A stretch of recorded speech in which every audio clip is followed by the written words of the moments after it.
กระทาเบิ้งเนาะหลังจากที่แล้วเพื่อนน้องแต่งจริงแล้วสิมีสิเป็นครอบครัวใดที่ว่าเพิ่นสิโชคดีเป็นคนต่อไปหั่นน่ะเพิ่นสิยื่นมือกลับไปช่วยเนาะเนาะกระทารุ่นเบิ่งนำกันหั่นแหละพี่น้องเอ้ยเนาะสาธุแล้วบอกไว้สำนี้ก่อนพี่น้องเอ้ยเนาะภาวนา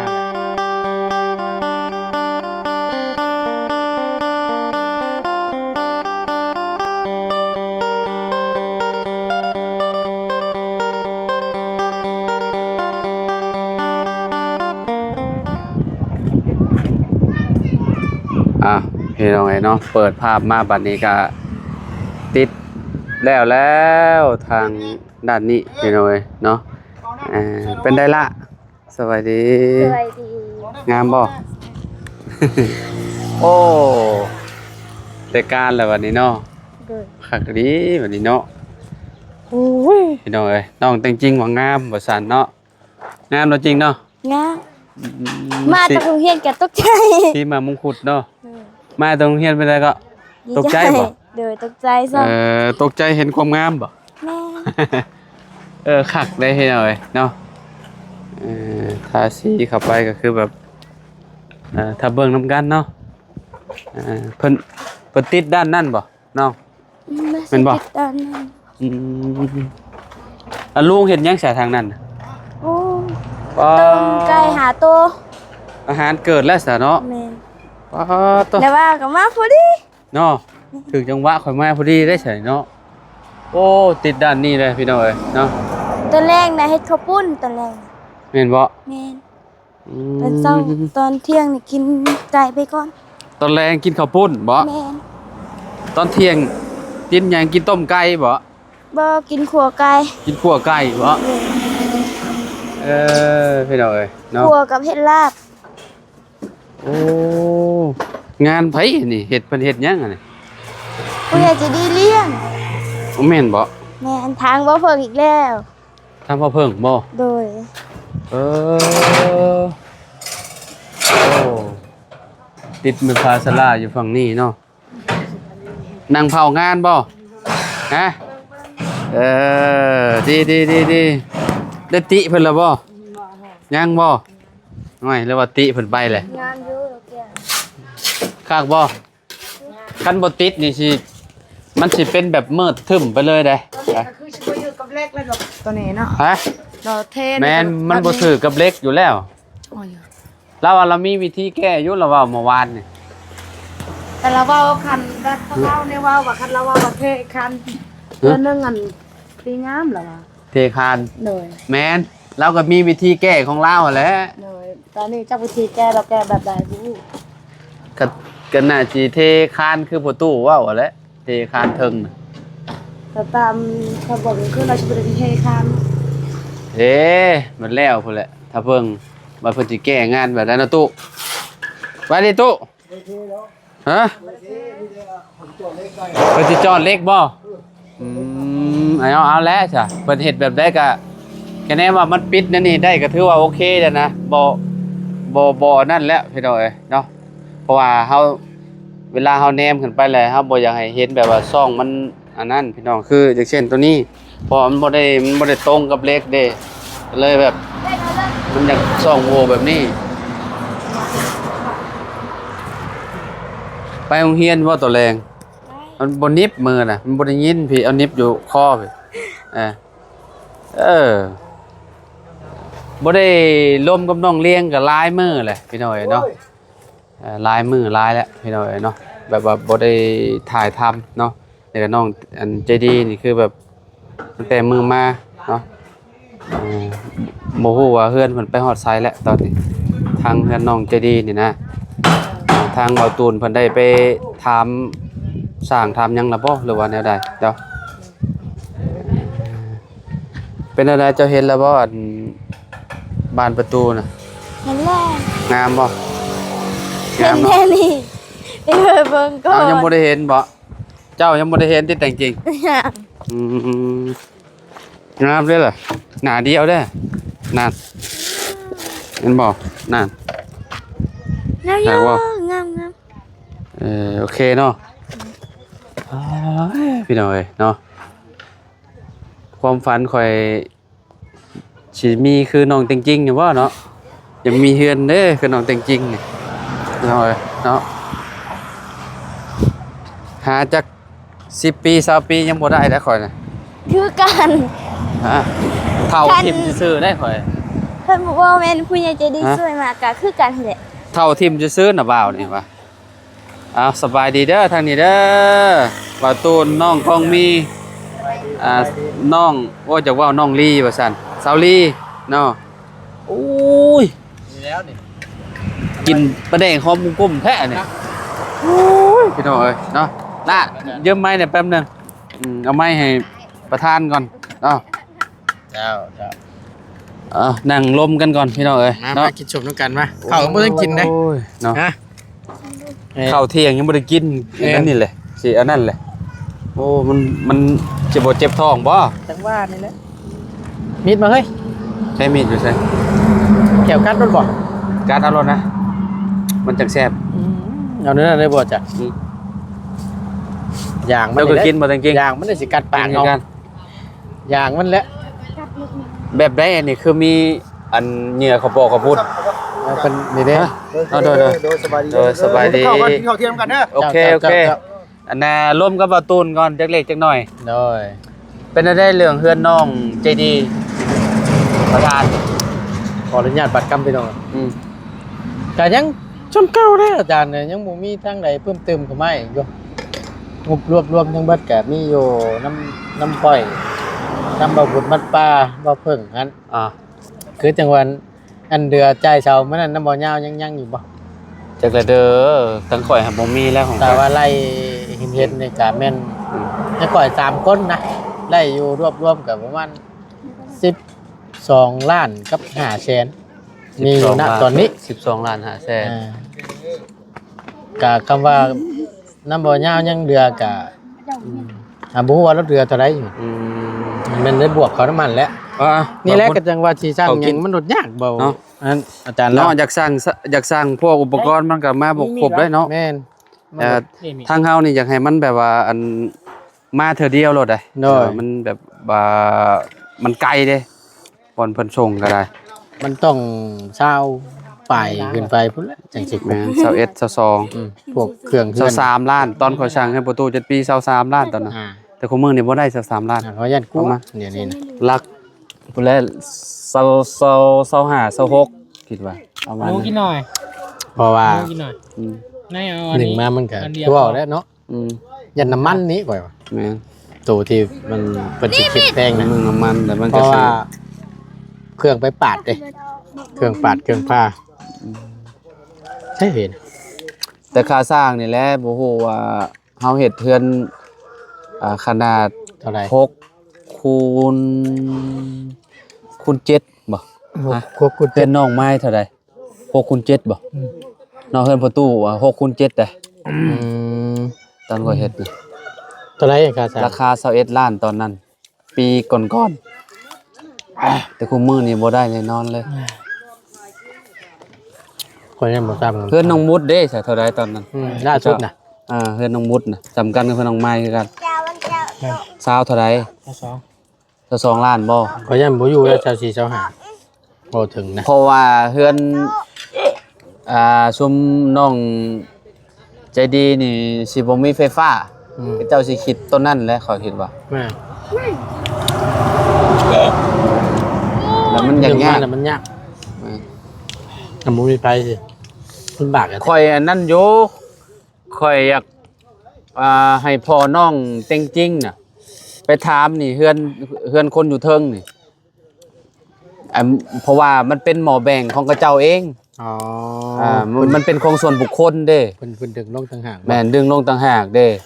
เพราะว่ามันอยู่แถวนี้มันโมมีอยู่แล้ว อันนี้มีกับค่อนข้างสิแบบเดินทางแบบปุ๊ ไกล ไกลแห้งอ่ะ ใส่ลายทรายลายอันนั่นอยู่เนาะ แม่น สาย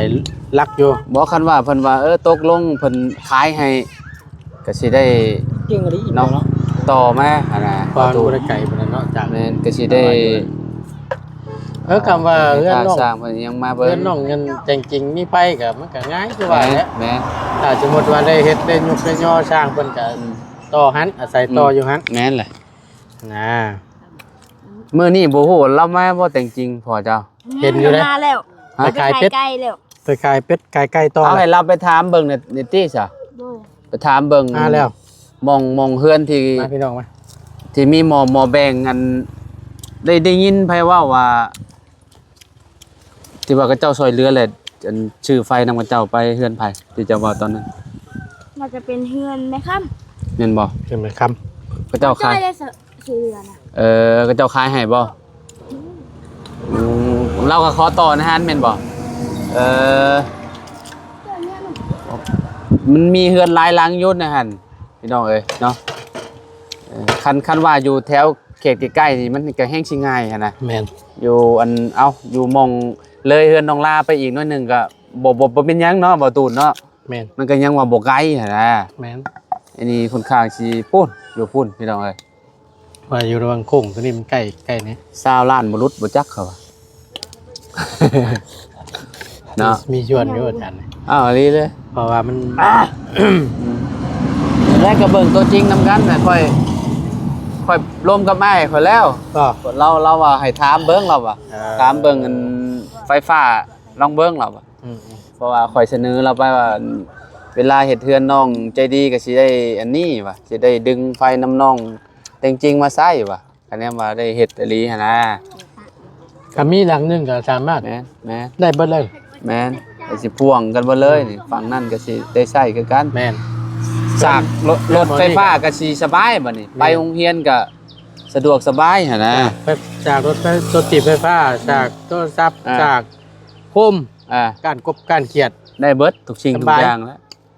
น้ำไหลไฟสว่างคือเพิ่นเว้าดิเด้เจ้า ก่อนเชิญห้างกับหาผู้ให้ก้อนติ ฮะ อ่า หาผู้ให้ไผ ฮะ หาผู้ ผู้ ให้ ยังบ่ทันมีนี่เดี๋ยว อ้าว อืม แต่สาวคงมีแล้ว เออ เนาะสาวคงมี เอาคำคมมันสาวลำเพ็ญเด้อืมน้ำใดไฟสว่างว่ะ น้ำไหลไฟสว่าง เพื่อนห้างหาผู้ให้ก้อนเราอ่ะ แต่ในนี้เราก็ยังบ่ได้มีไผได้ อย่างนี้ป่ะ สาวอันลำเพ็ญเราก็เลี้ยงลูกเดียวอยู่ตลอดเลยก็มองง้อแล้วเขาว่าเรามีทุกสิ่งทุกอย่างเลยเนาะแบบว่าน้ำก็มีไฟก็มีหยังก็มีอยู่กันสองคนก็ถือว่าแบบบ่ปวดสมองแล้วพี่น้องเอ้ยเนาะ แม่น อ๋อเบิดเลยมาบาดนี้พี่น้องเอ้ย เดือม บ่ยังเลยกำลังลมเวียกอยู่เบิดเลย เนี่ย ก้อยไม้เนาะ อันนี้เราคอยว่าอยู่ อืม คุยน้ำกินน้ำข่อยน่ะ อืม เพื่อจะล้มแล้วหนึงข่อยบ่ได้กินจับ เดี๋ยวก็ส่งไหมเนาะเสาก็มีเนาะ หักต่างเลยบัดนี้น่ะ มันก็สิบ่แซ่บคือตอนแรก แม่ เลยติ แต่สิไปคนละแบบแล้วบัดนี้ อันนั้นไปใช้ซะน้องไอ้ดอกแคดอกคาน่ะบ่เห็น ไปใส่บุ สวนเรา เห็น อ๋อค่อยเบิ่งคลิ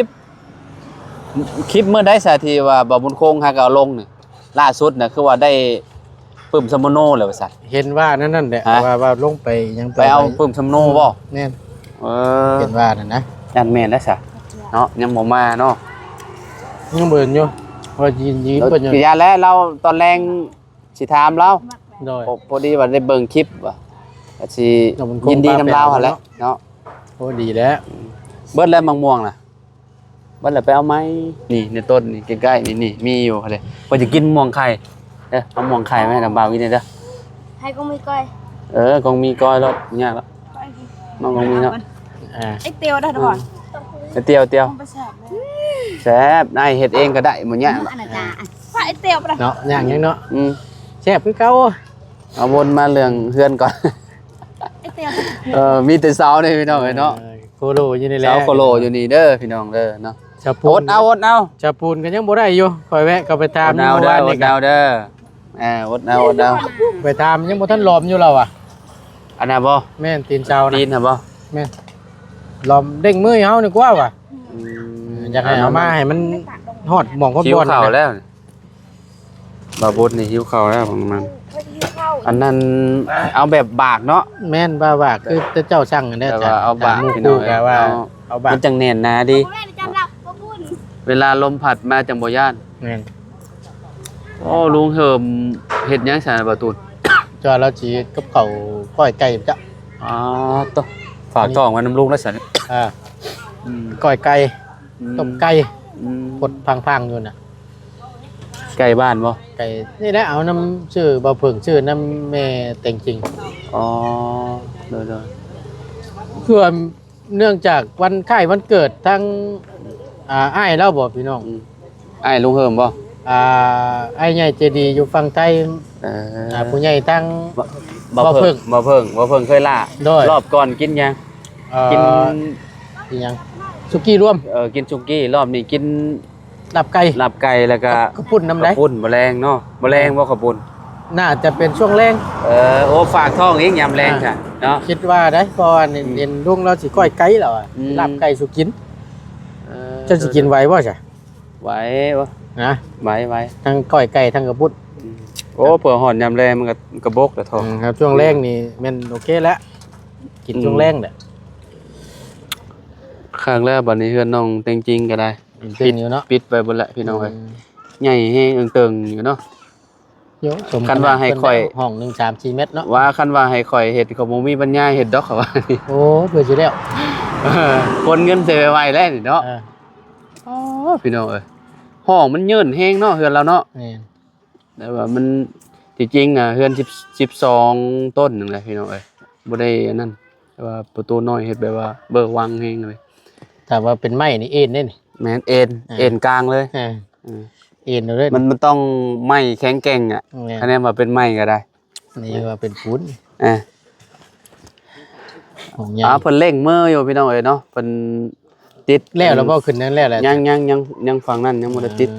แล้วนะยันก็ยันเทพื้นอยู่นี่ เทพื้นเทหยังนั่นแหละ ดี๋ยว พอเห็น FC คอมเมนต์มาอยู่ว่าติดแอร์พร้อมเด้อบ่โอ้พี่น้องเอ้ยเนาะ บ่ก็เห็นในข่อยก็เห็นคือกันเป็นประชด เพิ่นประชดเจ้าบ่ขอยไปอ่านในคอมเมนต์เจ้าคอมเมนต์ข่อยก็มีคือกัน แต่ว่าช่อย แต่ก็บ่ตีเพิ่นดอกพี่น้องเนาะเพิ่นอันนั้นอยู่ในมือเพิ่นโทรศัพท์เนาะเอาก็เนาะอันยอมรับคำติชมพี่น้องเอ้ยเนาะแบบว่าเพิ่นสิคอมเมนต์แบบใดก็ตามเพิ่นดอก ก็คือเว้าหลายๆคลิปมันแหละพี่น้องเนี่ยมันเป็นความ อืม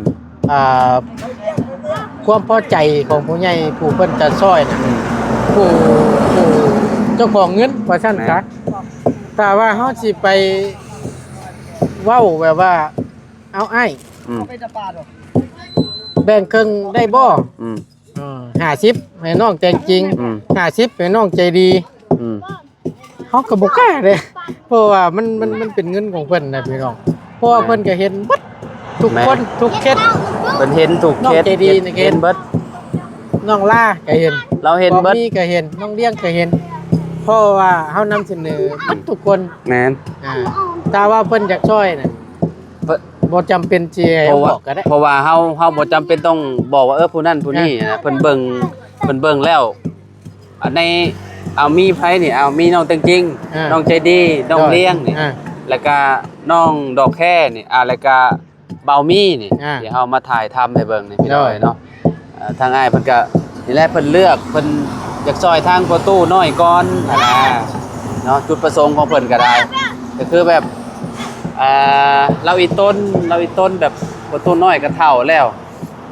เห็นยังลูกยังน้อยๆนึงเนาะ ก็ได้เอาผู้นี้ก่อน แม่เนาะผู้นี้ก่อนเฮ็ดเพื่อนเฮ็ดเล่าแล้วกับ จังว่า เราก็สิสบายไปอีกเนาะและสมมุติว่าเราไปขายไก่ขายหยังเราก็มีแต่สิซื้อข้าวซื้อน้ำเลี้ยงลูกเลี้ยงเต้าเราหั่นน่ะเนาะเราบ่จำเป็นต้องมาเฮ็ดเทือนแล้วบัดนี้นะ ชุดที่ยังให้ได้แหละพี่น้องเอ้ยทางทีมงาน เพราะว่าไผแล้วเฮาก็ชุดแต่อยากให้ได้เบิดทุกคนนั่นแหละพี่น้อยเนาะ มันก็ขึ้นอยู่กับผู้ใหญ่ที่บุญเพิ่น แม่นก็ถ้าเบิ่งเนาะหลังจากที่แล้วเฮือนน้องแต่จริงๆแล้ว โดย สิมีสิเป็นครอบครัวใดที่ว่าเพิ่นสิโชคดีเป็นคนต่อไปหั่นน่ะ เพิ่นสิยืนมือกลับไปช่วย โด เนาะ ยกระทารุ่นเบิ่งนำกันหั่นแหละพี่น้องเอ้ยเนาะ สาธุแล้ว บอกไว้สำนี้ก่อนพี่น้องเอ้ยเนาะ ภาวนาแหละแต่งประตู โดย ผมก็มีซำที่เห็นนี่แหละพี่น้อง อืม มันโดดจากชื่อหยังมันโดด โดย ยากมันเงินมัน เอาแล้วแหละ บ่พ ก็มีแต่เก็บกรรมไว้ก่อนเบาตูนเด้อ โดย เนาะเฮามีเฮาจึงมารวบรวมกันแล้วก็เนาะอัน โดย ไปซื้ออุปกรณ์มาแล้วก็